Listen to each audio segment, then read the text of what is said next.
What's up, Pack? We are here for another episode of the Ask the Pack Leader Show. It has been quite some time since we filmed one of these. When was the last one? Man, it's been like over 3-4 months. Holy shit. Like 3-4 months ago, we filmed one of these.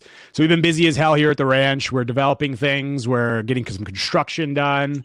Got a lot of stuff going on. Summer was crazy busy with our boarding and all of our stuff happening here. A lot of training going on. But we are back. I've been on Adam about it, and he's been on me about it. Like 1 week, he'll be like, dude, we need to film the Ask Pack Leader. And then I'm like, I know. And the next week, I'm like, yo, when are we filming? He's like, fuck, I know. We got to get this thing done. So, all right, let's get right to our first guest. So the guest that we have today, I'm super excited about. I wanted to bring him on. We have Antonio from Leader of the Pack LV, which is Las Vegas. That's right. Welcome to the show, man. Super pumped to have you on. It's a pleasure. Oh, yeah. So Antonio, I saw a video. You know, you probably don't even know this, Antonio. So I don't know when you posted that video of you when you were walking the dogs and then you just told them to stay there and continue walking. But a few of my friends are like sending me this video, like, yo, who's this dude? Is this legit? And everything. So that video must have been pretty viral, I'm assuming, right? Yeah, it was. Surprisingly, I had no intentions of it being so viral, but yeah. That's how it goes, though. It's like all the videos. When we talk about stuff, I'm like, fuck it. Let's just shoot this video real quick. And then all of a sudden, it's like 1 million views. And then all of a sudden, we're like elaborate on a video, and it's like 32. Like, what is going on? Yeah. You know, it's crazy. So many times. My wife helps me film, so we'll be like, yeah, this video is gonna be the one, and then it's like nothing compared to the video that I'm like, yeah, just post it. Who cares? It's so difficult to figure that thing out. And that's why I literally asked, I don't know if you do it, but I asked the follower base, I'm like, what do you guys want to see more of? Because I get, from doing this so long, like my brain kind of gets like, I'm like, I don't want to shoot that dumb shit. No one cares about that. And then Adam's like, we post it. And then like, everyone's like, thank you. This is really good information. So even like from being in it, and same with you for being in it for such a long period of time, we can sometimes forget what people actually like, what we were like when we were just starting and what people need to understand. Yeah, it's funny you say that because I try to remember the way that I first started and some of those like foundational fundamentals that I applied, because it's easy. Like you said, we tend to get so focused, especially even like seeing dogs in the same types and handling the same way. And then all of a sudden you get another dog that looks the same. You start handling it the same, but it's not the same. So you have to check yourself. And it's a constant like awareness of, am I falling into a pattern myself? And what that's right. With everything, you know, posting stuff online or even dealing with clients in real life. Totally. Yeah, it's and a lot, like I always tell Adam, like the dogs fit into categories. Like whether it's the breed, whatever the breed is, it's like here's this insecure, dominant dog who's sensitive to being touched, and it's like similar for a lot of them. However, like you're saying, the individual stuff of that dog, though, we can get lazy in the sense of like, I've seen this kind of dog before, but then it's like, oh shit, I didn't see this unique thing that this guy's doing now. And you're not paying as much attention. So it is a big factor that I don't think people talk about in this industry enough of. I mean, I talk about it with Adam a lot and like the trainers that I discuss, but doing consultations and dealing with dogs, how much that can suck the life out of you.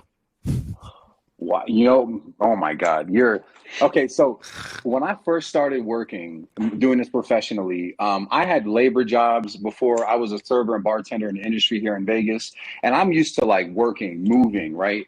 And I remember when I started to do training full time, I would be exhausted, and I was so judgmental to myself because I'm like, you're not even doing anything. You're you're not moving. How are you so tired? Right. And it really dawned on me one day. I'm like, I'm not used to, and I don't think I'll ever be using that amount of like, just cognitive awareness and constantly checking like the dog, the owner, the daughter, the father, the brother, the cousin lives here now. And it's like, you don't realize how much your brain is constantly just doing this all day long. It's a full blown performance you're doing, and there's nobody else to be like, hey, what do I do here in this scenario? Yes. Like this dog's charging me. What do I like? There's no one to help you. And like you said, you're dealing with the mom, the brother, the this, who all have their own psychological stuff going on too that you have to deal with, you know? So it's a lot that goes into this thing. How did you get started in this, Antonio? So I love that question. You know, and I'll keep it real short, but I've loved dogs ever since I was a little boy. I remember trying to take a dog off the street, bring him in the house. My mom was like, hell no. I begged my mother from the age of like 3, finally got a dog at 8, trained my dog, her name was Tonka, to do all types of little tricks, you know, speak, crawl, hold a bone on her nose until I told her to flip it and catch it. And fast forward to later in life, I didn't really realize how much of a connection I had to dogs until I got in a motorcycle accident, and then I got my dog Brooklyn about 2 weeks later. Matter of fact, it was 10 years ago. Like this week, I got in an accident on September 5th, 2012, and I got Brooklyn on September 20th. And I literally became just like obsessed with training because she's meant to be mine. Like it was all like, divine. It was, meant to be. It sounds cliche, but it's so true. And but when I got her, I became utterly obsessed with training. I wanted to make sure that I could take her everywhere I possibly could. And in my obsession, I started to get a lot of compliments with how well behaved she was in public. And then I remember a very distinct moment in time. I was at the park and there was a woman with a dog who was out of control. And I felt such a strong desire to help her. But I didn't want to be that guy that's like, I train my dog, so I know how to train all dogs, so let me help you.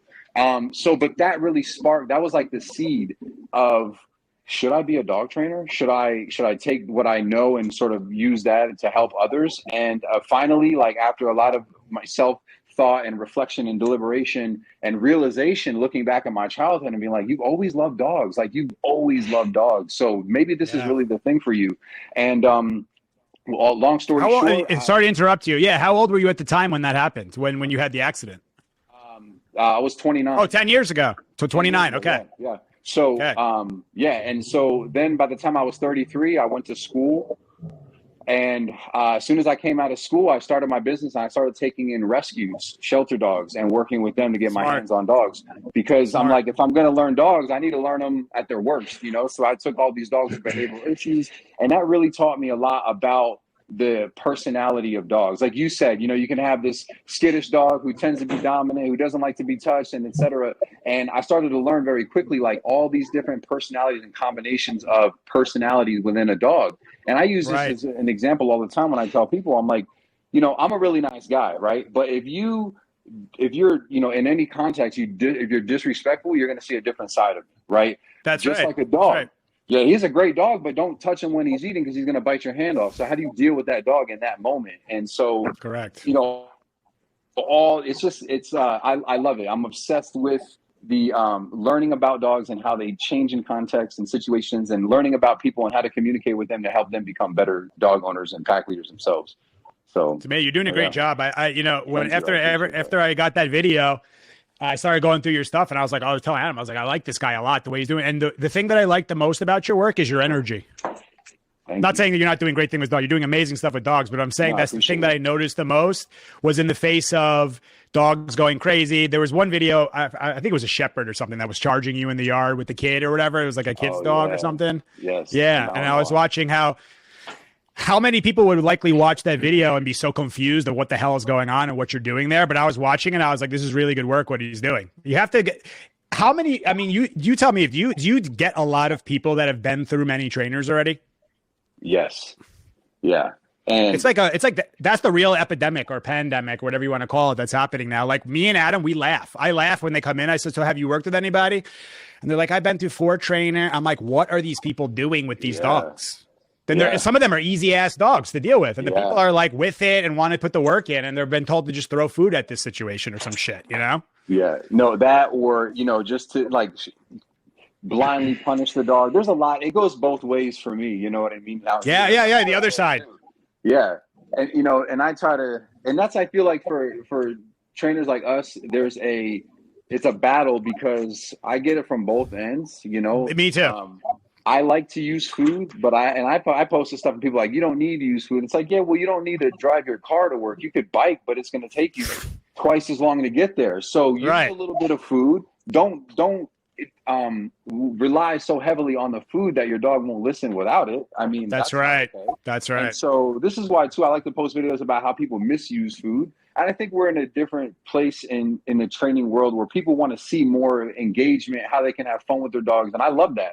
But I also feel like it's important to let people know. Matter of fact, I have a video that I have to edit about a dog that wouldn't take food in my group class. And it's like, what do you do? Well, we use the leash. We, in a non-aggressive way, we make the dog do what we want to do. No hard feelings. Oh my God. Mad at you, but you're going to do it. And it's going to be okay. I had a video where the girl who came and the dog literally shut down, would not move, like refused to move. Like put a fucking filet mignon there. He's like, I don't want your filet. I don't want a toy. You can motivate me, kissy voice. I don't give a shit. So I was like, we're going to put a little pressure on and just let him realize that moving backwards increases pressure. Moving forward takes pressure off. The dog, it was such a minor thing. I just put a little bit of pressure release. Dog moved. The comments are like, this is dog. I can't believe you would do this to a dog. It's so abusive. And I'm like, it's more abusive to leave that dog in freaking shutdown mode than to actually put a little pressure and get the dog, because the dog moved. It went. It was not a problem. It's just so obvious to see in scenarios. But I've heard, and I said, so what did the people say when the food was not working? Let's go back inside and let's try later. Yeah, no. Okay. No Good luck with that. You're just conditioning the dog to do it again later. Correct. And, through no fault of their own, they were trying some things. Long story short, their dog was spooked at the park because of some loud noises, kids, etc. And, they're on the end of a 6-foot leash. So the dog panicked and their dog's pulling every which way. The people are trying to control the dog, console the dog, right? Console them out of this state of fear in their mind. And then they couldn't do that. So they finally decided, all right, we're going to leave. And when I talked to them, we did the consult, I explained to them how on one end of the spectrum, when you're trying to pet your dog into comfort, it's never going to work, because now you're just literally feeding that energy. And the dog is like, well, I'm panicked, you're panicked, what's going on? And then on the other end of that, you decide, okay, we're just going to leave. I said, so what we're going to do is we're going to put the dog on a long line, and we're just going to stay here and allow the dog to go through it. And we're going to focus on the moment that dog comes out of that state of mind, even if it's a second. We're going to go, hey, what's up, buddy? Good girl. Yes. Right? We're going to correct that behavior, literally and figuratively. And it was such an easy session. And I remember before, when I first started, I used to feel guilty. I used to feel like we needed to do more. But sometimes it's literally just that. Like, we're just going to be. And a moment. Just a moment. Yes, exactly. Yeah. And we're going to be the confident. We're going to be the confidence that we want to see in our dogs. And it was such a beautiful session. And there was a couple of times that the dog was obviously uncomfortable. We let her go through it. She was able to come back to us. We were able to at least, make a noise or some point when she became more comfortable, and get her to look at us, which we, again, gave attention to. And it's crazy, man. Like this idea that you should never put pressure on a dog is just so mind-blowing to me, because even in human terms, like, adversity builds character. Adversity allows us to become stronger individuals. And that's not to say that we have to put dogs in stressful situations, right? Overly stressful, but there is a bit of stress that is needed in order to overcome challenges in life, both in human world and dogs. Especially once the behaviors or the patterns have been developed already. There's going to have to be something to wake the brain up and make some changes. Exactly. So the brain doesn't want to change once it's already learned its pattern. So it's like, wow, what are you doing to me? And that's where people, I think that's what you said there about letting dogs go through it is such a big factor. And so many people, in my opinion, don't realize that. I'm talking, like we said, on both ends of the spectrum. You have one side who's just, in my opinion, not letting them go through it, shutting them down. And then another side who's kind of not really even letting them through it because they're not putting them in any scenarios. And then they just give them food. It's like, we have to let the dog go through it. And you're supposed to be, in my opinion, be there to be able to support them through that thing, and that's really leading a dog, in my opinion. So I agree 100%. Yeah, I know you do. Yeah. So good. But this is what I love. I love breaking it down for people and explaining it to them and seeing them get it. And, not to drag on this subject, but I've had a lot of clients that one of the things I hear all the time is, I don't want to hurt my dog. And and I always say to people, like, I totally understand that. I don't want to hurt your dog. But if the only thing that's going to help your dog learn in this situation is a moment of discomfort to get them over that hurdle, why not use that as a learning opportunity rather than fearing so much putting the dog in an uncomfortable position? So true. You know what I mean? Yeah. When they say it to me, I say that's a very common one, and I don't want to hurt them. I don't want to make it worse. I don't want to hurt them. But I say, you're focused on not hurting this dog physically, but you're hurting this dog psychologically by not doing it. Boom. It's a big one. Well said. Because you didn't hurt the body, but the mind got hurt for sure, because you didn't build that confidence that was needed in that moment, or get the dog to overcome that one thing. Yeah. Super important one. Should we get to the guests? I could talk to Antonio forever, by the way. We have to do this more often for sure. Dude, I was going to say, man, when I go home to visit New York, by the way, Megan, I don't know if she can hear me, but I'm actually from Orange County, New York, too. I'm from Newburgh. So that's funny. Yeah. Yeah. I do a bunch of my shopping at Monroe Woodbury up there, the Woodbury Okay. Commons. I used to work at the Commons. I worked at That's Nautica hilarious. back in the day. Did Yeah. you? Yeah, I used to get some good stuff from Nautica back in the day. I probably was in there when you were working in there years ago. probably, man. I was probably like 17 years old back then. Oh yeah. When I worked there. But So who do you want us to go with first? Let's go with Dax. All right. So let's bring on our first guest. The first guest we have today is Dax, who lives out in Germany. Dax, welcome to the Ask the Pack Leader Show. You're here with me and Antonio. What's going on, man? what's up, Dex? Thank you. Nice to see you. Hi. So tell us, how can we help you? What question do you have for us? Yeah, I have just one question about power dogs from dog shelter, because here dog from shelter had to be evolved on this way. I think, the dog with two leash, one leash go on the collar, another go on the harness. And when I go, So you're saying they when make I'm you do alone- that? They make you do that? No. Yeah, I'm making that here, but my question is, when I go with dog, when I'm alone with dog, with slip lead, I have control with dog. He's calm. He follow me. But when I go down the street with this dog, when I use slip lead, I don't have problem with another dogs, with people. But when I put him back on two leash, when I have harness on collar, that's like a switch. He's aggressive, he's jumping.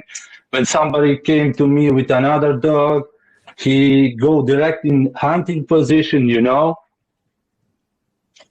So, and this is what, when he's wearing, I'm just trying to understand it. So when you take him out of the shelter, say it again. Germany has a leash law, I think. So he has to put the harness on for it to be legal.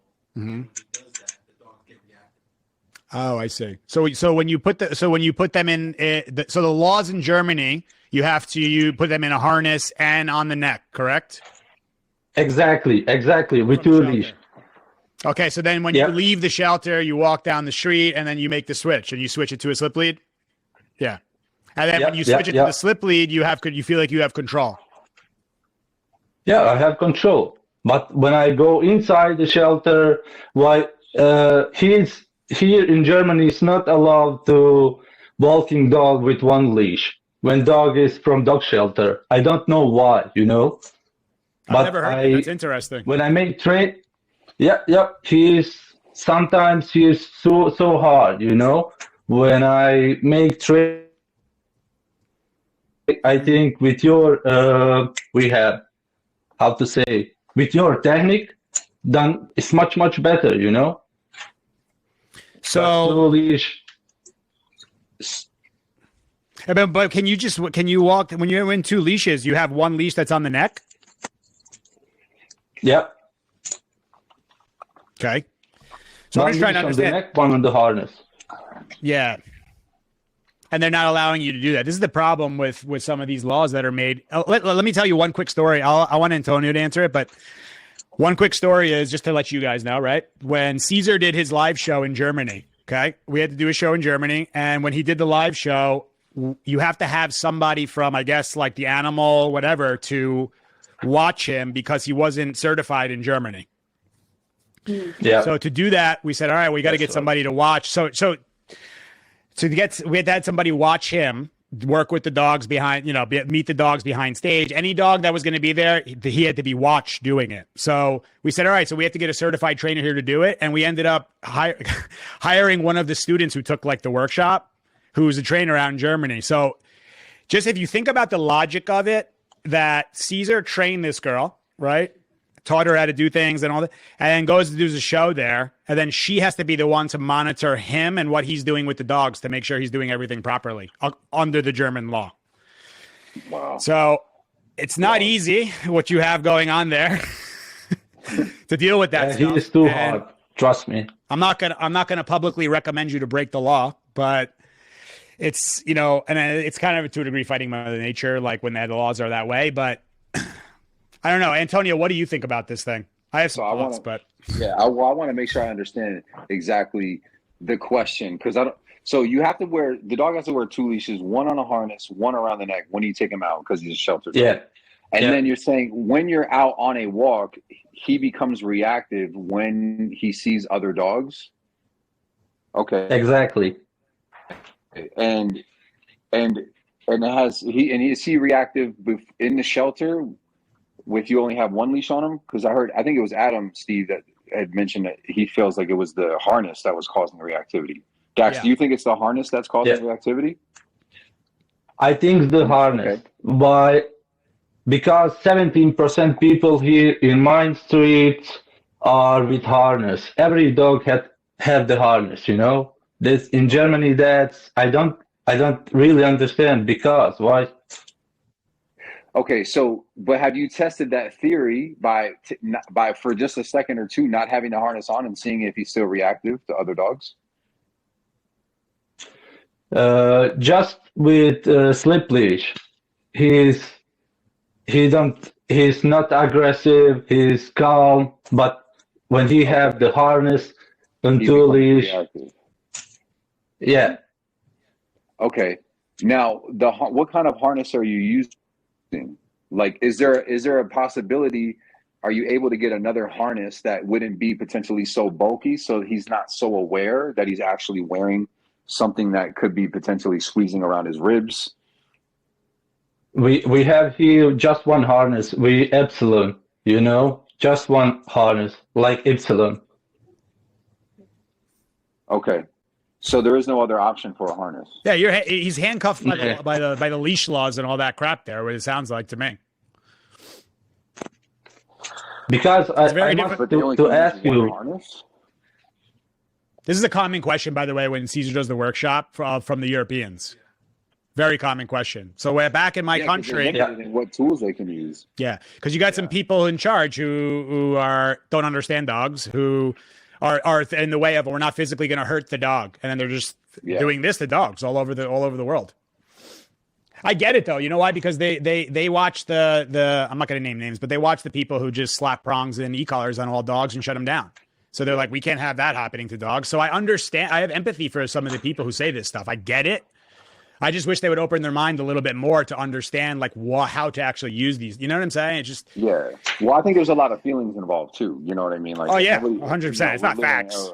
yeah, it's feelings, and Yeah, we could have that's a whole nother podcast. yeah. We'll do that For another sure. one. Well, yeah, and but Dax, so here's the thing for me, how I would handle that. I would just like I would handle any other dog. I would do my best to see if I can engage with that dog as much as possible in the presence of another dog. If I'm unable to get that dog to give me attention, then I'm going to use pressure. I'm going to make sure that slip leash is fitted at the top of his neck, nice and snug. And when he starts to go forward, I'm going to pull straight up with that leash and apply pressure until he sits or disengages with that other dog. Personally, for me in the beginning, I don't mind if a dog that I'm working with is watching another dog. I'm not going to give any punishment or corrections for that. I will try to break that attention so they're not locked on and building up to an incident or reactive behavior. However, I would recommend handling him, moving the other direction and trying again. So when I say move the other direction, redirection is not about avoiding. It's about getting the dog to turn around for a moment, getting their attention, and then turning them back around and allowing them. It's almost like, hey, let's try that again. Do you understand what I'm asking from you in this situation? He lunges. Apparently, no, you don't. Leash pressure, turn him around, and try again. And then see how he does. My biggest thing when I'm working with a dog that is reactive, and obviously there's a lot more that's going on in your situation, but my biggest thing is physical control and the dog's attention. If I can get their attention, we're making progress. If I can get that dog to look away from another dog for just a second through movement or sound. So movement is just moving away and creating leash pressure. It could be leash pressure straight up on the leash. So there's different options, you know what I mean? Depending on your situation, when I'm working with clients, in some cases we can't really go anywhere. So we have to put that dog in a sit and we have to handle them in that moment when they're reacting. Other times we have the ability to move away from them. So we'll move away 6 to 10 feet if that's what's needed to get their attention. And then when we get their attention, we bring them back closer again. And we find that point where they can be comfortable and sit down and not be reactive. So we can just be calm, potentially pet the dog calmly, good boy, nice and relaxed, and go from there. So I would say leash handling and good timing of leash pressure would be the two biggest things to focus on for you. So can you do that? Can you use the slip lead, Dax? I can use slip lead when when somebody came, owner with dog, but in dog shelters not allowed. Because of the laws. So you can't use a slip lead in the dog shelter. But I'm sorry to interrupt you. Sometimes Caesar make the correction with touch. Yeah. In Germany, it's not allowed. Somebody say, "Hey, you can hurt him." Yeah. Sometimes too hard. That I go back and forth. Because I have this question. Me too. I go back and forth on that one. Why do you say that? Because, why do I say that? Yeah, I'm curious because I do too, but I just want to see what you say. Because I think, obviously, a well-timed and proper fair touch is very valid in certain scenarios, but opening that up to the public and letting them do it, most people are not capable of doing that and should not be doing that. Yeah, it's like one of those things. I don't want to restrict people who understand who understand the timing, the intensity, the correct way to do something. Yeah. I don't want to take that away from them, but I do understand we can't have people, because that's the thing and Caesar will talk about it, about how when he did the TV show, how people just misinterpreted it completely of what he was doing. I mean, you see an enormous amount of the public thinks that Caesar just kicks dogs. That's what they say. Yeah, that guy who kicks dogs. Yeah. Okay. Anyway, but yeah, that's where I'm at it with it. And I would say, Dax, for you, this is one that it's the same thing. When I hear these questions, I'm like, it sucks that it's like that, but you got to work with what they're giving you, So I would say if it's so you can't even put it on can you put the slippy on when you leave the shelter? I mean, people hopefully none of those shelter people are watching this shit right now, because they're not going to let you. When I'm alone, I can. When I'm alone, I can put the slip leash, but with people, don't go. Don't go. Yeah, that's a real challenging one. It is. It's very challenging what they're doing there with the dog. I mean, look, because if everyone raised dogs from puppyhood in a correct way, yeah, fine, use harnesses on the dogs and shit, whatever. It doesn't make a big deal. But so many of these dogs have major. Hold on, I got major feedback. Sorry, one sec. One sec. Yep. Hold on 1 second. There you go. What was I saying there? Whatever. I was saying something about working with it. Yeah, I would say just work with what you can. You know what I mean? Try as best as you can to work with the laws and do your best in those scenarios. But that's what I was saying about the puppyhood. If everyone raised a dog from puppyhood the correct way, yeah, no problem. Put them in harnesses. But a lot of these dogs who have developed issues and are living in a shelter environment, you need some form of control. And to me, putting a shelter dog in a harness is fucking ludicrous to me. You have to have some form of control over that dog. I agree. My go-to is always a slip leash to start. That's one of the first leashes I start there. Yeah, it's a rope. It's a freaking throwing a rope that you can do pressure and release. It's a primal tool, and then you can go from there and see what works for the dog. But I'm sure you get it, Antonio, too. The dogs who come in, who people already tried using slip lead, and they're numb to that pressure on the neck.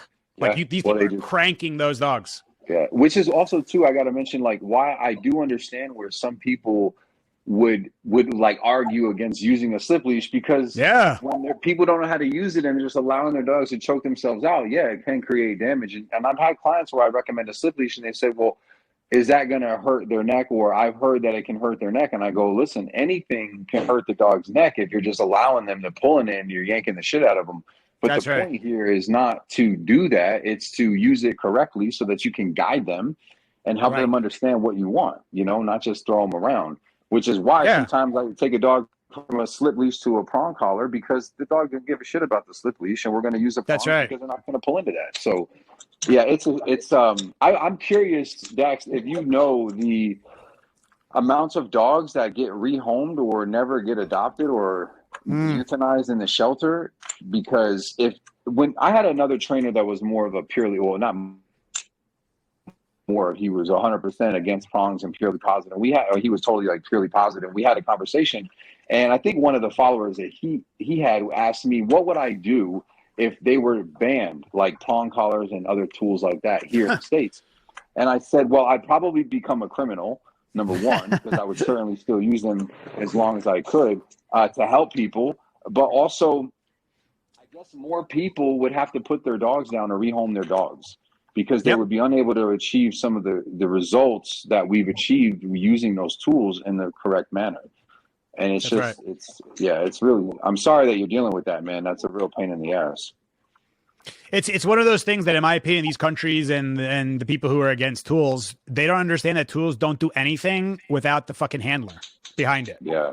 Who's handling the tool? If I just put a leash and dropped it right here, what does the leash do? That leash chokes people and dogs? Yeah. Yeah, if I put it on and pull on the thing, yeah.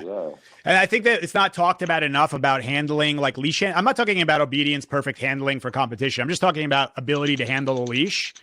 Yeah. How much of a skill that actually is. Yeah. It's like people think that it's like they came to the golf course and they think they're just going to hit it like Tiger Woods day one. Yeah. You know, it takes skill to learn how to use that thing over time. Oh my God. I mean, for myself, I've had a leash in my hand basically every day for 13 years straight. It's like, and then they're like, I want to walk like you do. All right, fuck. Did you want to golf like Tiger Woods the first time too? Like, it's not going to be that easy, but just to understand like that's a real thing. And that tools don't do anything without the person behind it. So a crazy theory I have is maybe in Germany, they could educate more about dogs and tools and handling, and then they would not have to ban all the tools. Let's educate the people. Makes but the sense. Problem is we know who's educating right now. Right now, the education is coming from too much of the veterinary behavior world and the positive only world, whatever that even means. Because then they say I'm purely positive. I'm like, so you purely positively punish or punishly like? Which one do you do? Yeah. Well, it's funny because there is a form of punishment in the purely positive, which is of course. To me. And it's funny. Well, they don't even realize what they're doing. They don't even realize what they're doing. Thing too is I had a client once that went through 3 behaviorists, and all of them, the only thing that they wanted to do was recommend a prescription like trazodone for the dog. That was it. And I was so frustrated because I'm not with them, but just with that in general. I'm like, so they use their degree, if you will, their intelligence to tell you to just don't punish your dog. We're just going to feed them pills for the rest of their life and numb them. And and so that's a good life. And so I actually was able to, it was a Chihuahua was the most recent one. We actually got the dog off their medication within like a month. We were a little bit more stern with the dog. We created some boundaries for the dog, and we got some pretty good results. I mean, it's still a work in progress. The dog was like 11 years old and they've been dealing with this for 10 years. So, obviously there's time involved, but the fact that we were able to get the dog off the medication was a big deal for me. Yeah. Because people don't realize what that medication does to the body. They think it's like, oh yeah, look at how much better his behavior is. I'm like, he's stoned. What do you mean he's better? He doesn't even know what the fuck he's doing. He's just like, it's not the looking same around like that. Yeah, and then they're destroying the liver and doing all this stuff. They don't talk about that stuff, And like a dog, imagine being like groggy or like lightly drunk like your whole life and being like that. That would feel like out of sorts, feeling out of sorts like that. My God. Something you said there too, which is really interesting. We got to get to Megan's. But when you said the intelligence, they use their intelligence. So I heard I don't know who it was, but it was a really smart business guy who was saying people think intelligence is just knowledge. But intelligence is actually 3 things. He said it's your knowledge, your experience, and your experiences, right? And your practices. So that's what, in my opinion, those vet behaviorists are missing. They have knowledge, in my opinion, not the best knowledge either of what they should be doing. Agreed. Because they're just getting the information from others that said it before them, right? Mm-hmm. But, and you asked the vet behaviorist, so what is your experience with handling dogs? Like, what do you have experience handling them? Have you ever rehabilitated a dog? Have you ever gone to the shelter and taken a dog out of the kennel or done any of that? No, they haven't done any of it. And what are your practices? What? Go ahead. So go ahead. No, I was just going to say, just taking the dog out of the shelter and bringing them into your home. Yes. Home. Bring them into a house where the dynamic changes because now there's people in the house. There's other dogs in the house. It's so true, man. Sorry, I didn't mean to cut you off, but like that. No, it's a great point. It's a great point. I've seen videos of people that are purely positive just tossing treats at dogs in a shelter, and I'm like, bring the dog in the house. Have to go around Yes. other dogs, because I've done that. I've done it for years, and I'll tell you what, it's a different dog in the shelter than when they're in your house. Oh my And God. that's not to say that 100%. it's always going to be negative, but it's a different dog, and so we have Yes. to account for that. And it's so. Yeah. No, it's 100% true. And they don't talk about, and then the other one I said was the practices. What are their practices? Like, if you ask a lot of these, the people who do this stuff, and what do you do with your dog during the day? Like, what's the routine with your dog? And they're like, what do you mean? I just put him in the backyard or like whatever. I walk them now and then. And, oh, can you walk your dog? Because are your dogs off leash? Can they be off? Well, no, I don't do any of that. I walk them in a harness. Oh. So why am I taking advice from you exactly? But I understand we live in a society right now when that white paper is up there, it means like, oh, I better respect that. And this is an authority. This is a good one, Antonio, is I don't know if you feel this way, but I try to tell everybody that if you see me as an authority, you're seeing me in the wrong way. I'm like, we're with everybody out there. I'm not an authority. You should never just take my word for it, in my opinion, or take Antonio's word for it. Everything should be go through yourself and try the stuff and practice the stuff and experience that shit. You know what I mean? Don't just, because the amount of people who just blindly listen to this, to these people, and there's a huge amount of people who are saying all you need is treats, or they'll say all you need is prong and an e-collar. Not really for all that stuff, So. Yep. One thing I want to say, and Megan, I promise we're going to get to you, but really quick, do you deal with haters, Antonio? I don't deal with them. No, I ignore them completely. Smart. I smart. have them? Yeah, I'm sure. Yeah. I try not to. That was a learning process for me too. It's funny because I struggled for a while, and I followed you back in the day when I first jumped on Instagram, and I remember trying to even. I remember trying to take the way whoever was posting your videos, I was like trying to mimic that in the beginning to how I wanted to present myself. Hell yeah. I remember being so afraid of being criticized, and now I really don't give a shit because I really truly understand that. Number one, I'm not for everybody. I'm not. And that's okay with me, because if you want to listen to the one that tells you to feed treats all day and you're okay with that, I'm okay with that. That's fine. Yeah, and if it works for you, good for you. You know what I mean? Good luck. I'm here for the people that want to be able to handle their dog in many situations and have different options for training, because it's not always going to be black and white, and it never really is black and white. And so, as far as the haters go, I just realized that, I have different visions of with who they are and what they're doing and why they're sitting there texting me all mean, Yeah. But it is what it is. I'm sure I think those people. Yeah, I get it. But I think, it was the same thing in the beginning when I first started. This is actually a good one for anybody who's thinking about starting to post their work. Because you don't know how many people message me, I'm sure you get it too, who are like, I want to post my stuff, but I'm afraid. And they're afraid because they'll see the people talk shit online and like they're going to judge me and blah, blah, blah. And I always tell them, I'm like, anyone who's going to judge you like that is without a doubt not doing better than you. Because I've never met anybody who's doing better than me who's like, I'm going to start judging you and try to bring you down. They don't have time for that shit. They're like, no, thank you. I'm going to go do some. I feel like that opens a dialogue to think about like, why are people not thinking critically and opening their minds to like different perspectives than what, like they're just believing everything they're told and they're not thinking critically on. That's right. Oh, have I used this? Have I practiced this? Like, is it effective for me? Is it not effective for me? And like, what is hindering people from actually taking that step? And like feelings. Yeah.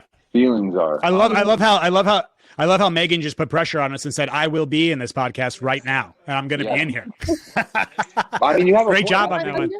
I'm just enjoying the conversation. No, bring it in. Trying to like think about like the themes that you guys are bringing up about like different family dynamics and like how your dogs are processing like their thoughts, their behaviors, and their actions, and like how correlated that is with people's feelings and their emotions and like what they're going through.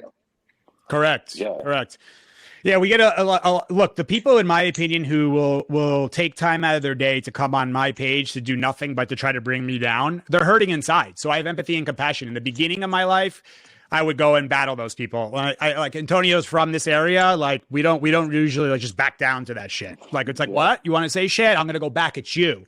But that was also at a time where my inside wasn't totally there either, and I didn't have the experience of doing this stuff. So I actually do try to have a dialogue in the beginning with some people. If I read the comment and I'm like, this person doesn't seem to really understand and is just saying it in a way like whatever, like positive is better or something like that, I'll be like, and what do you see about that? And if I see they're just trying to come at me, I'm like, just like Antonio, I'm like, it's a waste of time. I'm not gonna try to convince someone who's committed to not understanding. You know what I mean? Like, if you're committed to not understanding me, then fine. Then I'm not going to waste my time. If you want to understand my point of view on it, I'll absolutely sit here and try to help you see it and understand it. But a lot of them, it's just double down and they just go on attack. And that being said, I will ignore them until if they came back into the picture and were like, hey, I apologize for like coming at you like that, but I really do want to understand you. Oh, of course I'll go with them. I don't hold grudges and shit like that. No, but yeah, I just see it for what it is, I would say at this point. Yeah. I mean, I agree with you, Megan. Like, I think it's great to have that dialogue and the opportunity to discuss. And here's the thing for me, where I come from, because I've had conversations with, like a purely positive trainer. And I always, like I've said to this one particular guy before, I said, look, I don't deny that people should engage more with their dogs and focus on the things that they want from their dogs and acknowledge those things. But you deny the use of a correction that's meaningful to the dog.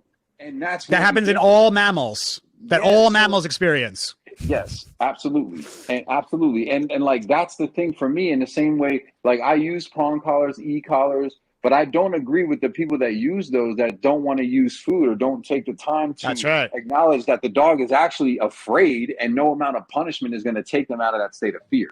And now you're being an asshole. And so for me, it's like, I'll go either end of that spectrum. It's just the people that are so set on being on either end and not budging. It's like, we're never really going to have a conversation because you only want to drill your idea. And I'm open to flowing up and down this spectrum as much as possible with any dog or person for that matter. Yeah, some people would see, I'm sure it's the same. Like, if some people would see me with a dog, it's like, did you just turn to a purely positive trainer? I'm like, no, this is just a shy, insecure dog that I have to be very soft with and lower him and do stuff with him. You know what I mean? Absolutely. So, yeah. So, Megan, welcome to the show, by the way. Thank you for your patience. Thank you for your patience. Thank you, Antonio.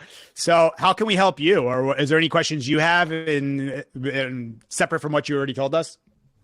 So I guess it's coming from more of a place of your past podcasts and like things that you talk about and talking about like being in like a calm, confident state and like being a leader for the dog. And Antonio even kind of touched on it, but this is kind of coming from like the therapist perspective and the feelings. And it's like, talking about like the anxiety and the different things that we're creating in our dogs, and we're doing it not knowingly, and then we're seeing all these issues and behaviors, and it's like, well, what can we do to like integrate maybe the mental health portion of it to get ourselves and our society and our humans like in a healthier place where we can open up the opportunity where our dogs can have also healthier, stable.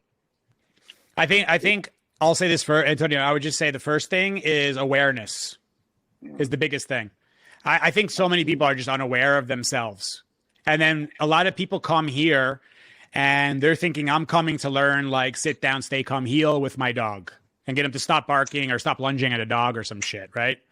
And then they find out really quickly here that they're in a relationship with their dog and they're part of that relationship, right? So their energy matters in this relationship. So then I start talking to them and they'll, one thing that I like to do is like, let's say a dog is showing like crazy anxiety. Instead of me saying, and let's just say the human comes in and it's obvious to me this person's dealing with anxiety, right? I'm someone who dealt with anxiety, still do at times. I'll say to them, so I see the anxiety. They'll talk about the dog's anxiety. So where did he learn it? Who in the home has some anxiety? Is there anxiety in the home anywhere? I ask questions more than say, well, you're anxious. So then of course your dog is going to be anxious because they're going to go right defensive immediately. So I'm trying to say, is there anxiety? And then that allows them to start, well, my husband, and this, and I deal with some, and they call it my anxiety, which I don't think is the best thing to do, but they'll say my anxiety causes this and that, and then we start talking about it, and then I start sharing things that worked for me. I tried a lot of shit over the years of like, I made myself a human test dummy, like the cold showers, the breath work, the fucking everything you could think of, like, let me try it all, hypnotherapy, and just trying everything, because I said, I'll be the test dummy for it, so everyone, I'll say, yeah, I tried that, this was my experience, and so on and so forth. But the biggest thing I would say is that once humans can understand that the dog is telling them something about themselves, I think a lot of things will change in this world. Because the dog is 100% honest. They're not going to lie. They don't know how to lie. And they're just going to react to what's in front of them and tell you exactly what they're seeing. So when people can be aware, then it becomes, oh, wait, so maybe I have this thing and my dog could help me with this. How? I'm like, oh my God, this is the greatest fucking question, because now we can move forward. I could give you a million things to do with your dog that'll actually indirectly help you. Like, for instance, you go to the front door, someone say it's a human being who's dealing with major anxiety. They're always fast moving kind of thing, right? Let's go to the front door and wait at the front door, make your dog settle down, open the door, do threshold exercise. When would that person ever wait at the front door in their life? I'll tell you, in New York, you guys, out here, no one waits at the fucking, out the front door. You know what I mean? So they're doing that their whole life, where now I have a dog, shit, I got to slow down for the dog, not for me. But indirectly, they're slowing down for themselves. They just don't even realize it. So that helps, in my opinion, with the awareness thing, and getting people to start doing some things that can actually help them when they're not even realizing they're doing things, because they're thinking they're helping the dog, and they are, but they're also helping themselves. They're getting in touch with their nature side, calm, confident, love, joy side, as far as I'm concerned. I love that. Yeah. Antonio, give me your side of it. I think just like hijack the whole thing. No, I love it. Okay, so I'll say this, and I said this to some of my clients: you don't need to be a confident person to handle your dog confidently. And what I mean by that is, I've made a lot of people that they're not confident people. And I say to them, the way that you can help develop confidence and be less anxious in scenarios with your dog is by having a plan and knowing at least the first 2 or 3 steps and how to activate that plan. And so when I work with people, I help them have some physical things that they can do, whether that's, handling a leash a certain way, or just having a job to do for themselves and for their dogs. And I think like Steve said, and I agree 100%, like step 1 is awareness. So being aware of yourself, and in that awareness, you can now lead yourself to the path of knowing what the plan is. Okay, this is what I'm supposed to do. Because I see people all the time, they get so anxious. And one thing that comes to mind is like on walks. They know their dog is going to be reactive. So as soon as they see another dog, they're already choking up on the leash before the dog even sees the dog. The dog knows there's a dog because of the way they're being handled by the leash. So that anxiety that the owner feels because of the known, the predictable, right? When I tell them, when I have clients like that, I say to them, when you see another dog, this is what I want you to condition yourself to do. Get your dog's attention. Hey, right? A little, and back up very gently on the leash. Rather than pull back, I want you to lock your arms down, and I want you to walk backwards. Just start walking backwards. And so by giving them a couple of different options or a plan for them, it helps to create some patterns in their own behavior. And I think that those patterns end up leading to a more solidified form of dealing with that particular issue. So to summarize, dealing with your own anxiety, I think, can come from having a plan of action and on what to do when a particular situation arises that causes anxiety. Because a lot of times people freeze. I literally, as you were saying what to do, I'm writing down what to do as you were saying that, because because I get Megan's point. It's like, be confident out there. Fucking how though? Exactly. Yeah. Right. It's like, how am I supposed to be confident in this scenario? Right. I'm terrified. Well, let me give you some strategies that you can start. I need you to, so then to me, it's like, if we can get the people to like do like almost like a forced repetition of courage, like if we can just get you to do these couple strategies, that's how you're actually going to build the confidence over time. You're not just going to be it. You're going to develop confidence over time. Because look, we're doing this right now. I don't know how you felt, Antonio, being on camera and shit back in the day, but I remember when Adam stuck a camera in my face when I was in Puerto Rico and he's like, so what's going on here? And I was like, like right immediately. I was like, oh no. But now it's like the cameras are, but now I've developed confidence from doing it and having strategies from doing it over time. Yeah. I have my clients when we're on walks. I can think of so many of them. When I'm working with a dog that's reacted to other dogs on walks, I say to my clients straight up, I'm like, all right, today we're stalking people with dogs. And they look at me and they laugh. And I'm like, no, I'm dead serious. I'm like, when we see somebody with a dog, we're walking to that dog. And they look at me and their eyes get big. And I say, listen, it's going to be okay. I'm going to show you how to handle yourself. But if you don't get around the dogs, We can't, there's no way to practice. So avoiding them is never going to help you. So I don't want you to be afraid when you see the dog anymore. I want you to look at that as a opportunity to train and to guide your dog through this process of what it means when they see another dog. And so, you know, there's a level of like, for me anyway, the way that I train and the way I try to help my clients understand things, like we have to attack things head on. We have to, and I think that helps develop confidence as well. When you start taking those steps towards that other dog, knowing that you're going into the heat of the battle, so that's the courage. That's the courage right there. And I think that really helps to develop it. Go ahead. I think it's so cool that like what we're trying to, like what you guys are trying to do with dogs, and in that sense is like what, you know, like therapists are kind of trying to do with people, where you're putting yourself in a situation that like allows you to have, you know, some sort of control, because say there's a professional there and you're putting yourself into a situation where now you're like creating new associations to like reduce the stress and the anxiety. And then over time you repeat those patterns and like your behavior improves as well as the dogs, and like your anxiety reduces. And I don't know, I just think there's like something so valuable for like what you guys do, but like I feel like it has so many parallels on so many other levels. Oh my God. Oh yeah. My dogs and humans, you know, have the potential. My dream is that like people like Antonio and I can start working with people like you. I mean, Megan. So we start working with like human therapists, and we start, you know what I mean? And like truly helping people come for full circle. So you deal with them on the human side. Of course, we're going to help them on the human side, more of the nature side, but you'll give them more human strategies of what it could be. An amazing thing. It's just a matter of getting the open-mindedness. So I've realized of me talking about what I'm going to do and like, yeah, what could happen is all like, whatever. We got to keep proving it and showing it. Because seeing is believing for people. Humans have to see this shit to believe it.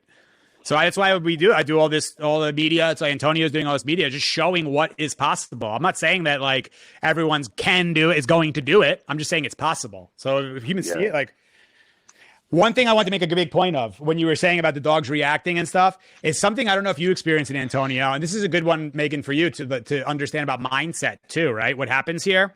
So I get these clients who come and the dogs react 100% of the time in their environment. They come to the ranch. Yes, it's a different environment. I'll give you that. But also we bring dogs out and the dogs are like, barely reacting. So yes, different environment. But I also think it's a huge factor of that client wants the fucking dog to react so that I can see what this dog does in its environment. So the intention is like, come on, dude, react, which is a way more confident state than, please, God, don't fucking react right now. I beg to, don't do it, like they are in their home environment. But then here they're like, come on, dude. Now you're being the good student here and all this. You know, they say that shit all the time. So it's interesting how it happens pretty frequently. It happened to me too. People always say that. Yeah. Like, of course he's not going to do it now. Like, but why? The energy's different. And you know what? I never really thought about it from that perspective, that the owner is probably way more comfortable because you're there, I'm there.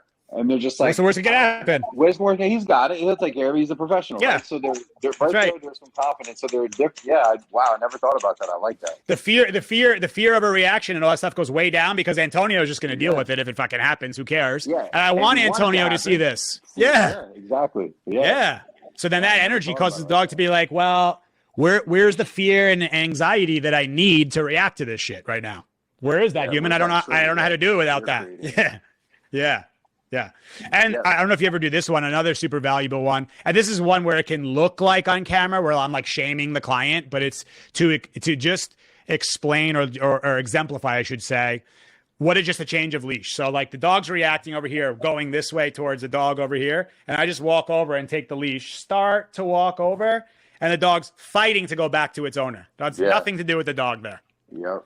So I'm like, so what do you think is the difference here? I just grabbed the leash.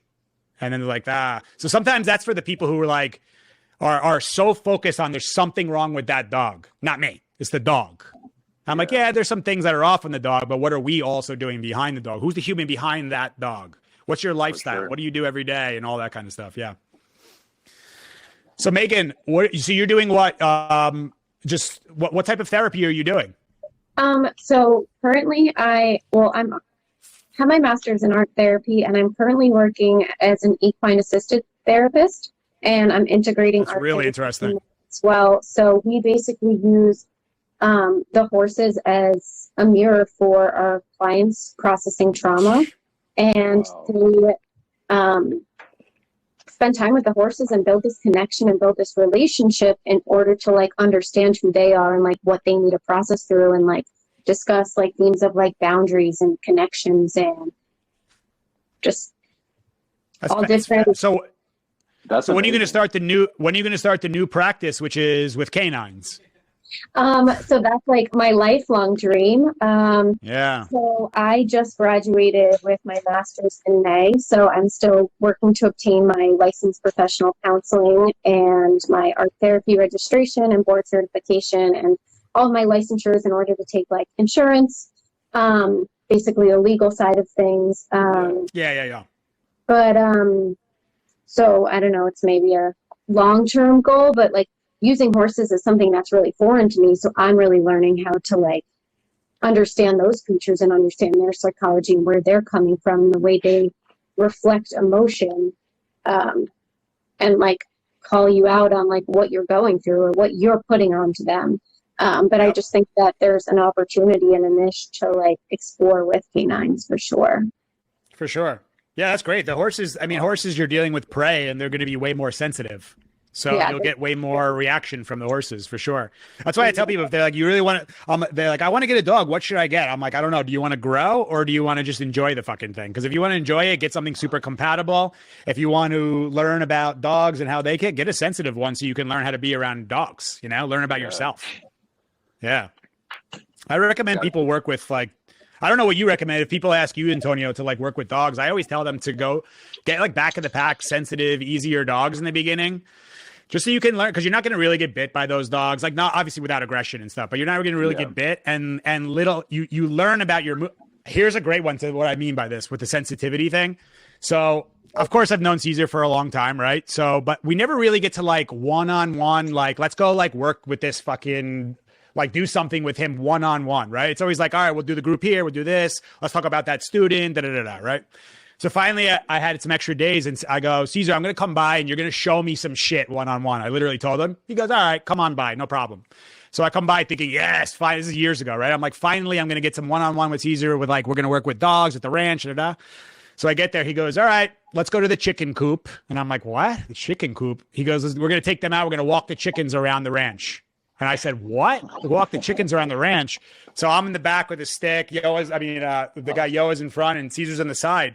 So he told me, he goes, you need this the most though. I said, what do you mean? He said, you're New York, dude. You guys like 1,000,000 miles per hour.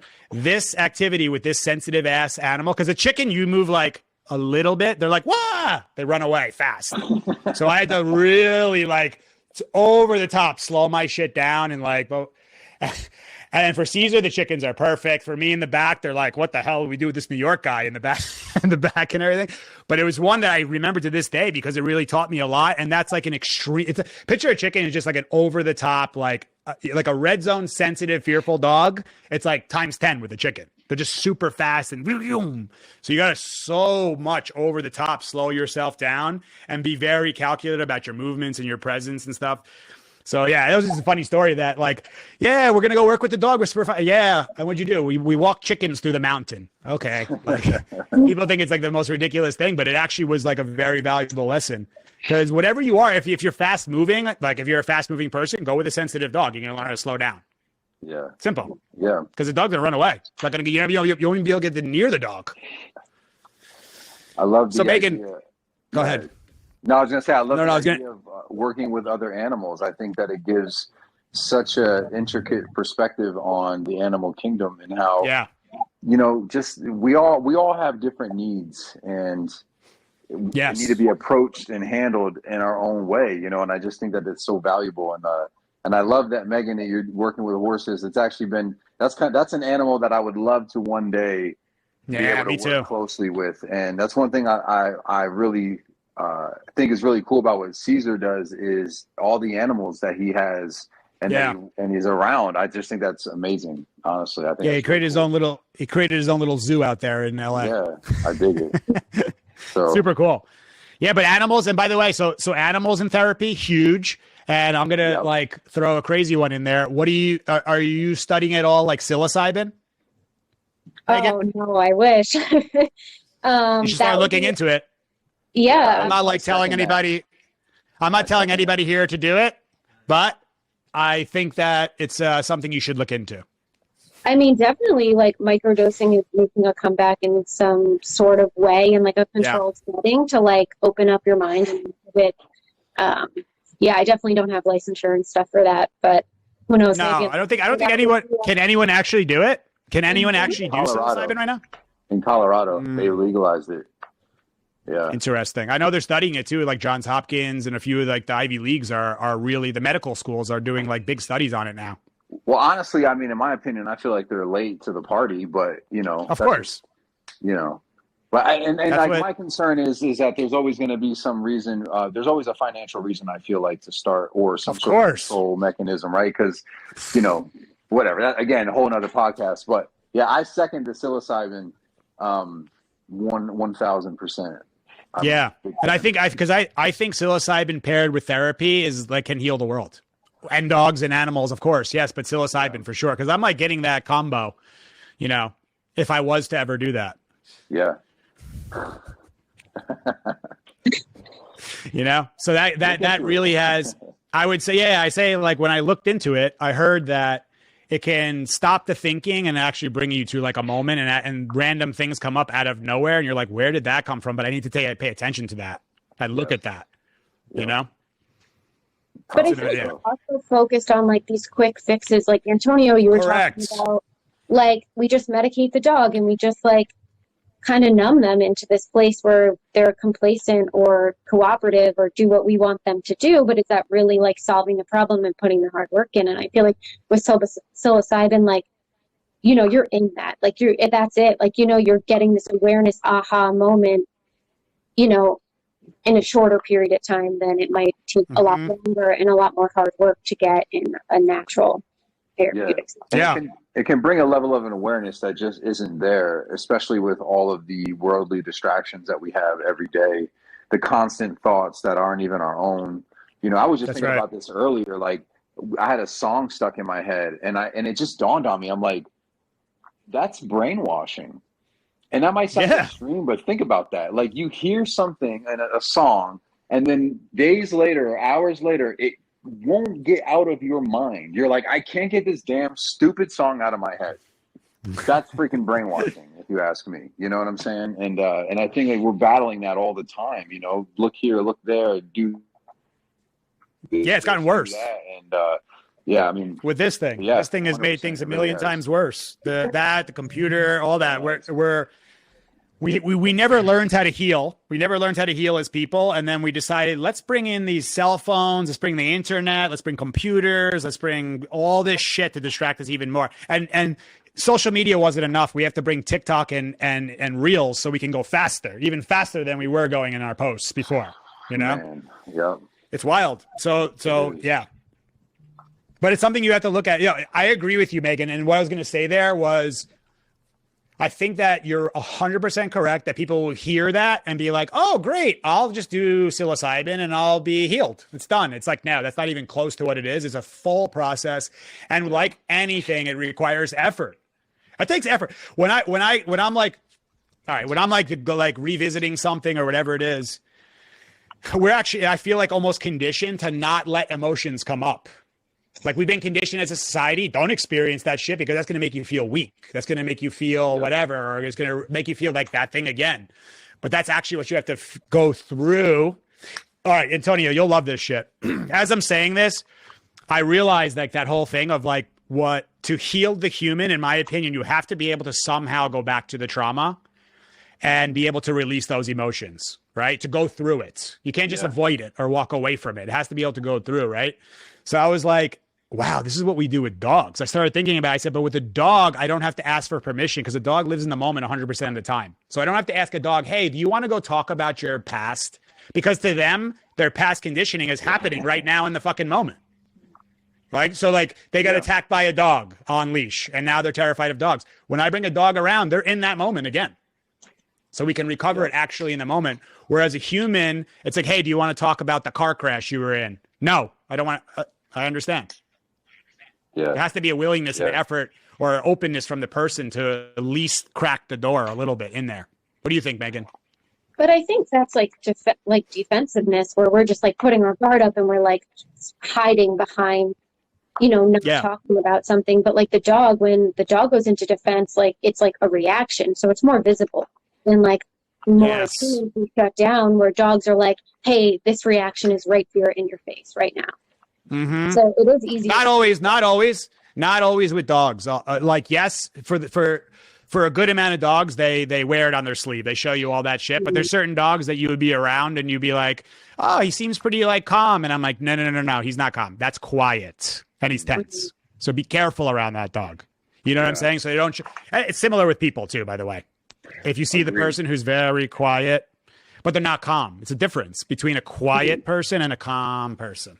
You know what I'm saying? Yeah, I totally agree. So yeah, I know what you're saying though. Go ahead. I just wanted to mention too that dogs release their trauma and experiences physiologically. So I watched a video once of I think it was like a cantaloupe or not a cantaloupe, an antelope, not a cantaloupe, an antelope, some deer type thing in like Africa, and it had gotten attacked by another animal, and it was able to escape, and then it laid on the ground and was convulsing, and then just popped up and just like hopped away. And there was a individual who sort of like narrating or explaining what was happening. And what that was a release of the trauma from what had just happened to them. Like, for example, you ever see dogs that are kind of getting into a scuffle and then they shake and then they just walk away? That right there, that was the release. And so what we do as humans is we lock these things in our mind and we don't actually go through them and release them. And this is the biggest difference, because we can dwell on the past and try to live in the future.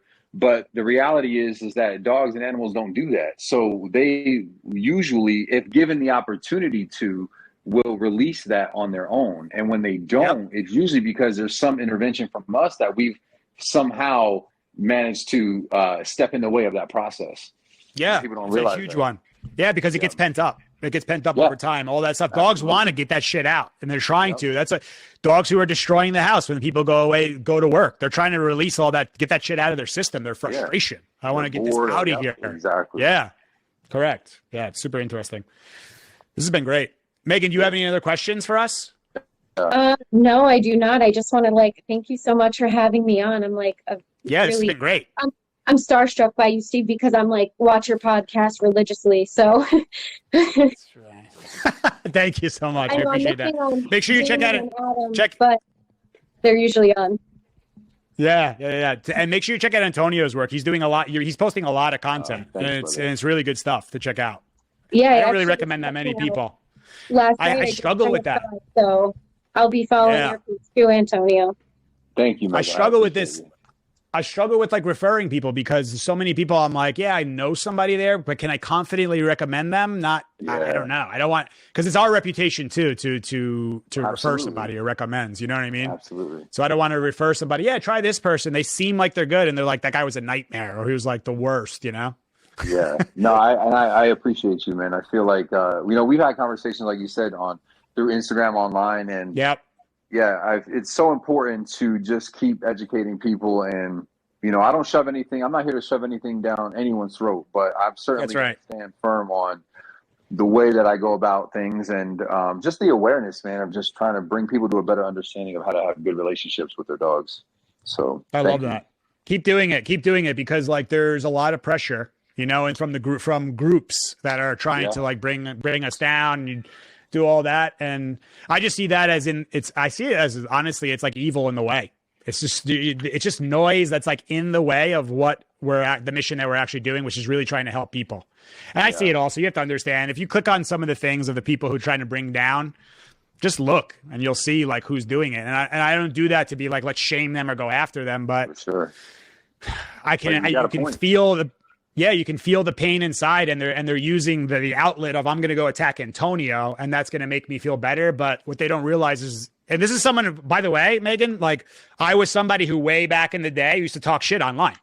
I would be like, fucking look at this shit. I'm going to talk shit here, talk shit there, And I would do that stuff thinking that, I put my internal pain on that person. In reality, I just expanded my own internal pain because I'm still in that vibration, and I made it bigger because I'm still in that shitty vibration, you know?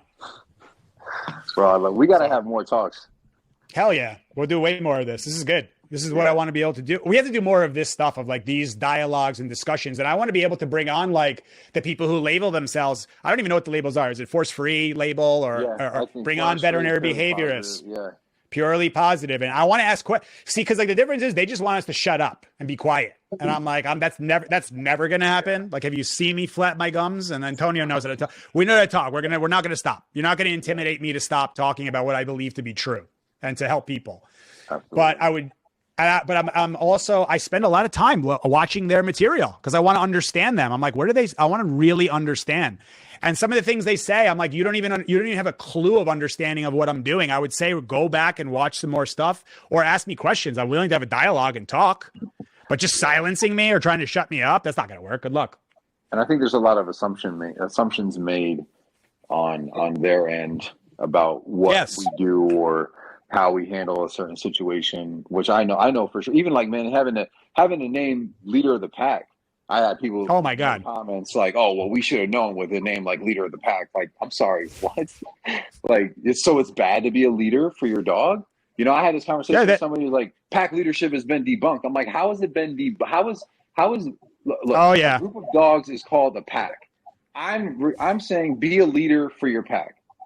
A pack leader. It's not a pack, it's a family. Yeah. Okay. Call it whatever the fuck you want. Yeah. It's the same thing. But words, man. And then they'll go, you should never lead a dog. You should only guide them. Okay. Call it guiding. Fine. We'll call it guiding, whatever it is. As long as you know what it is, call it, whatever, a chair if you want. I don't care what you call it. As long as you know what it is that you're doing, you know? It's funny. But that's going to be, we got to bring some other guests on. That'll be really good to do that. Like a round table of that. I'd love to be a part of that, man. For sure. That'd be really good. Yeah, I agree. Just to get the dialogue going, just to get the dialogue and talking, you know, and actually get the conversation going with people, because like we're not doing a service. I mean, we are doing a service, but I don't feel like the people out there who are just yelling and talking all this shit are really doing a service to the public. They're just feeding their own egos.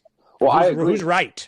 And I think that, you know, for example, just creating arguments is never really going to be healthy. Having a discussion is one thing, but just bashing other people is really not going to be effective. And because it's not going to be effective for many reasons. Because I know for me, if you try to yell at me or come at me, I'm going to tune you out. So if you want to have a conversation, that's a different story. I'm open for an intellectual conversation about how to deal with behavior problems in dogs. I love that. Yes. I love it. I love the best. Yeah. If someone people, they don't understand. If they were to tell me, hey, Steve, guess what? You know that Red Zone Cane Corso you worked with? And you did all that shit with it to rehab it? All you needed was a bag of treats. I'm like, show me that shit, because I will do that 100%. If all I need is a bag of treats to rehab that dog, I will fucking do it. Believe me. I wish. It would be amazing. All the time. I wish that all I had to do was like make kissy noises and have food in my hand, and I can get any dog to do whatever I wanted to do. Yeah. Like I probably but I would still have a lot of fun doing it. Yeah.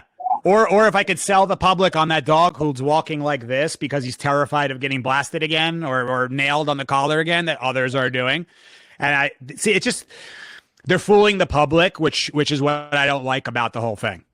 One side's telling you all you have to do is this, and I'm like, that's gonna fuck that dog is not in a good state. That's a shutdown dog who's miserable in life, that looks like a well-behaved dog. And over here, you're pumping treats and doing all this stuff, and you know, it's interesting they say that we're creating ticking time bombs. Did you ever hear that one? You're creating a ticking time bomb. I don't know if you heard that one.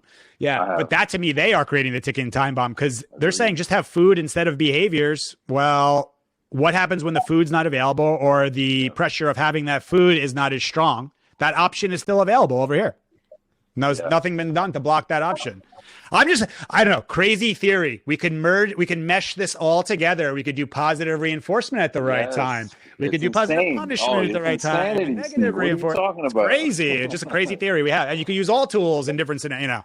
Well, my favorite is I've read articles that say science proves that rewards. I've read an article that said science proves rewards-based training is the best way to train a dog. For what? Well, exactly. But here's the thing, and this is what I even said in my seminars. I said, when people say science says rewards positive only, I'm like, it's a half truth.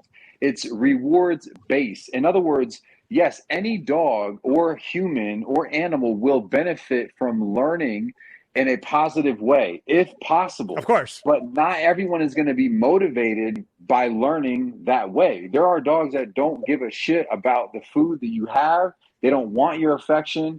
They don't want anything you have. And the only way to communicate with them in that moment is by giving them an uncomfortable consequence. Now we're using a form of punishment. And so it's rewards-based training, which I would agree with. Yes, I try to use rewards in positive reinforcement, whether it's petting, praise, food, play, affection. I try to use all of that as much as possible. But there are times when that just doesn't work. The dog doesn't want any of that. It's not appropriate.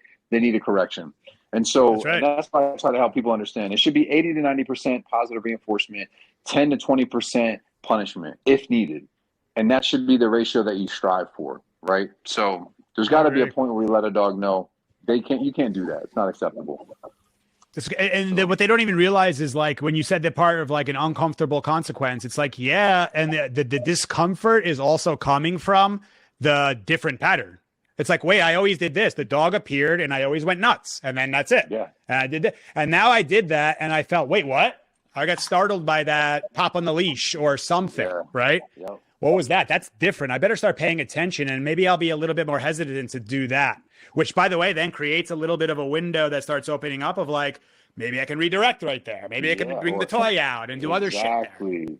I tell people when we have really reactive dogs, I say, imagine you have a friend that is literally, I don't drop F-bombs too much, but I'm going to do it. You're allowed. Literally is freaking the fuck out. And the only way to get a hold of them is like you see in the movies, and they're like, get a hold of yourself. And they come to, and they're like, what? And you're like, listen to me. Yes. I say this is the equivalent right now of what's going on with your dog. Snap out of it. I don't want to, the whole training is not going to be just using punishment. Yes. But we're going to use punishment up front to make the dog go, what the hell was that? And the answer is, that was you, silly. Now pay attention to me so I can focus on petting you and playing with you and giving you your That's toy. right. I'm trying to, hey, dog, I'm trying to talk to you. I have all this great shit for you. You're just not paying attention. You have all this stuff going on. Yeah. Absolutely. And I've literally had dogs that wouldn't take food. We give them a couple corrections.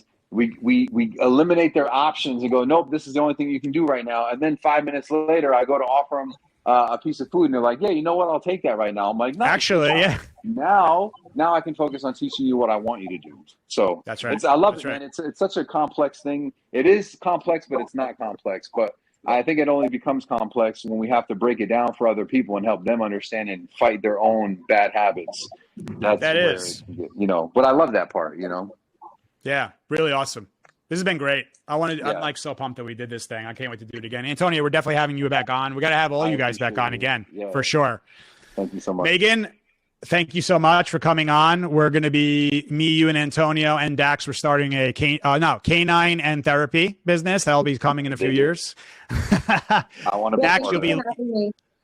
Of course, it's been great. Thank you, Dax. We're going to have you move from Germany to a country that allows you to use tools, or get somebody up in the political spectrum up there. Yeah, that's the thing. I mean, I don't know what government's like there, but it's really, in my opinion, you're not going to just yell at people and get it done. It's being able to educate and have empathy and understand that these people who are making these laws don't know any better. Because if they knew any better, they wouldn't make those laws. Agreed, 100%. Yeah, it's difficult. It's not an easy scenario because just know you're not alone with that, Dax. I mean, we get Germans. So many Germans come to the workshop in LA that Caesar does. And that's a big one. It's like, well, how am I supposed to do this with this and that and all these restrictions and things? That's why, in America, it's like, if you don't like the rules in this state, then go to the other state over there. That's different rules to a degree. Yeah. To a degree, yeah. Yeah. I think about that when I'm in New Jersey at times. But anyway, that's another podcast. Antonio, thank you so much. Yeah, you'll be on for that one. Thank you, bro. This has been amazing. I really appreciate you taking the time to come on. You're doing amazing work out there in Vegas. We definitely got to connect. And when you're out in Jersey, definitely come out and see me. We'll do something. We'll do some more media, though, for sure. I think we need to do more of these because I'm really enjoying it. When I know that I'm coming out to New York to visit family, I'll make sure I give you a heads up and we'll try to work something. Hell yeah. Sounds great, man. Thank you, bro. Appreciate it. Yeah, thank you. Megan, Dax, thank you, guys. Amazing episode of the Pack Leader Show. Adam's here. Behind the wheels. behind the wheels of steel, as I say. Yeah. Thank you guys. Have an amazing one. All right. You We'll too. see you Take guys care, all in the everybody. next episode. See you at the next episode of Ask the Pack Leader Show. Later, guys.